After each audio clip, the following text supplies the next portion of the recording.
ಅಡ್ಡ ಮತದಾನ ಭಾಳ ಪಕ್ಷಗಳಿಗೆ ನೋಡ್ರಿ, ಅಡ್ಡ ಮತದಾನದ ಬಗ್ಗೆ ನಮ್ಮ ರಾಜ್ಯದ ಅಧ್ಯಕ್ಷರು ಹೇಳಿದ್ದಾರೆ. ಅದು ಭಾಳ ದುರ್ದೈವ ಸಂಗತಿ.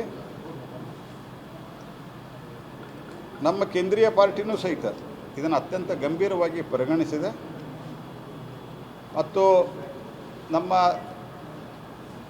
ಸಿ ಟಿ ರವಿಯವರ ನೇತೃತ್ವದಲ್ಲಿ ಅದರೊಳಗೆ ಮಹೇಶ್ ತೆಂಗಿನಕಾಯಿಯವರು ಇದ್ದಾರೆ, ಒಂದು ಕಮಿಟಿನೂ ರಚನೆ ಮಾಡಿದ್ದಾರೆ. ಯಾರು ಮಾಡಿದ್ದಾರೆ ಅವರು ಸೀಕ್ರೆಟಾಗಿ ನಾವು ಮಾಡೀವಿ ಅಂತ ಅಂದ್ಕೊಂಡಿದ್ದಾರೆ,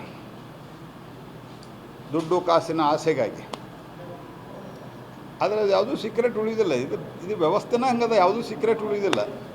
ಭಾಳ ಆದ್ರೆ 1 ತಿಂಗಳು ಇರ್ಬೋದು, 2 ತಿಂಗಳು ಇರ್ಬೋದು. ಇದನ್ನು ಪಾರ್ಟಿ ಭಾಳ ಗಂಭೀರವಾಗಿ ತೆಗೆದುಕೊಂಡದ ಮತ್ತು ಇದಕ್ಕೆ ಸೂಕ್ತ ಕ್ರಮವನ್ನು ನಾವು ತೆಗೆದುಕೊಳ್ತೀವಿ. ಗೋಲ್ ಗುಂಬಜ್ ಎಕ್ಸ್‌ಪ್ರೆಸ್ ಬೈಪಾಸ್ ಮಾಡಲಿಕ್ಕೆ ಅಲೋ ಮಾಡಿಕೊಟ್ರಿ. ಇಲ್ಲಿ ಜನರಿಗೆ ನೋಡ್ರಿ, ತುಂಬಾ ತೊಂದರೆ ಆಗುತ್ತೆ. ಯಾವುದೇ ತೊಂದರೆ ಆಗೋದಿಲ್ಲ. ನಿಮಗೆ ನಿಮ್ಮ ಜನದ ಬಗ್ಗೆ ನಿಮ್ಮ ಪ್ರಶ್ನೆ ಕೇಳಿಬಿಟ್ರೆ ಆಮೇಲೆ ನಾನು ಉತ್ತರ ಹೇಳ್ತೇನೆ. There is no question of that. ಮತ್ತು ಬೆಂಗಳೂರು ಮತ್ತು ಹುಬ್ಬಳ್ಳಿಯ ಅಥವಾ ಧಾರವಾಡದ ಮಧ್ಯೆ ಎಷ್ಟು ಟ್ರೈನ್ ಸಂಖ್ಯೆ ಇದೆ ಅಂತಂದ್ರೆ ಅನೇಕರಿಗೆ ನಿಮಗೆ ಗೊತ್ತೂ ಇಲ್ಲ, ಅಷ್ಟು ಟ್ರೈನ್ ಸಂಖ್ಯೆಗಳಿದ್ದಾವೆ. ಮತ್ತು ಇದರ ಮಧ್ಯೆ ಈಗೇನು ನಾವು ಮುಂಬೈದು ಸೂಪರ್ ಫಾಸ್ಟ್ ಟ್ರೈನ್ ಮಾಡಿದ್ದೀವಿ, ಮೊನ್ನೆ ಶುರು ಮಾಡಿದ್ವಲ್ಲ, ಅದು ಸಹಿತ ವಾಯ ಹುಬ್ಬಳ್ಳಿನೇ ಹೋಗ್ತದೆ. ಈಗ ಬಿಜಾಪುರ ಬಾಗಲಕೋಟೆಯ ಇಬ್ಬರು MP ಗಳದ್ದು ಮತ್ತು ಅಲ್ಲಿನ ಜನರದ್ದು ಏನು ರಿಕ್ವೆಸ್ಟ್ ಇತ್ತು ಅಂತಂದ್ರೆ, ಇದು ನಿಮಗೆ ಜಾಸ್ತಿ ಉಪಯೋಗ ಆಗಲ್ಲ, ಆದರೆ ಅದರಿಂದ ನಮಗೆ minimum more than 1.5 hour 2 hour ಉಳಿತದೆ. ಅವರಿಗೆ ಭಾಳ ಲೇಟ್ ಆಗ್ತದೆ. ಹೀಗಾಗಿ ಅದನ್ನು ಎಲ್ಲ ಸಾಕಷ್ಟು ಕೂಲಂಕುಷವಾಗಿ ಚರ್ಚೆ ಮಾಡಿ ನಾನು ಒಪ್ಪಿಗೆ ಕೊಟ್ಟಿದ್ದೇನೆ. ಮತ್ತು ನಾನು ಅಶ್ವಿನಿ ವೈಷ್ಣವ್ರಿಗೆ ಹೇಳಿದ್ದೇನೆ. ಮತ್ತು ಕೇವಲ ನಮ್ಮ ಕಡೆ ಅಷ್ಟೇ ಕನೆಕ್ಷನ್ ಇರಬೇಕು ಅಂತ ವಿಚಾರ ಮಾಡಬಾರ್ದು. ಬಿಜಾಪುರ ಬಾಗಲಕೋಟೆಗೆ ಈಗೂ ಸಹಿತ ಅದಾದ್ಮೇಲೂ ಸಹಿತ ಸುಮಾರು 12 ತಾಸು ಆಗ್ತದೆ ಟ್ರೈನು.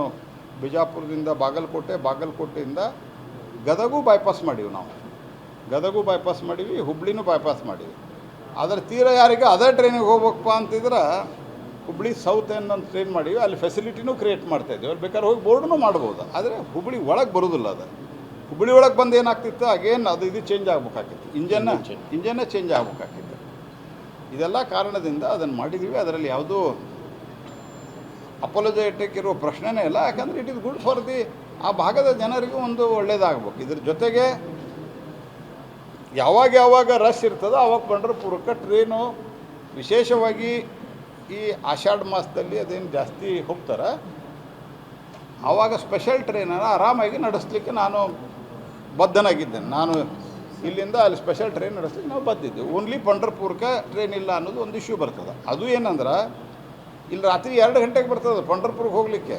ಅದ್ರೊಳಗೆ ಹತ್ತವ್ರು ಯಾರು ಇಲ್ಲ, ಪಂಢರಪುರಕ್ಕೆ ಹೋಗೋರು ಭಾಳ ಕಮ್ಮಿ, 2-3 ಜನ ಹತ್ತಾರೆ. ಸರ್, ಈಗ ರಾಜಕೀಯ ವಿಚಾರಕ್ಕೆ ಬರೋದಾದ್ರೆ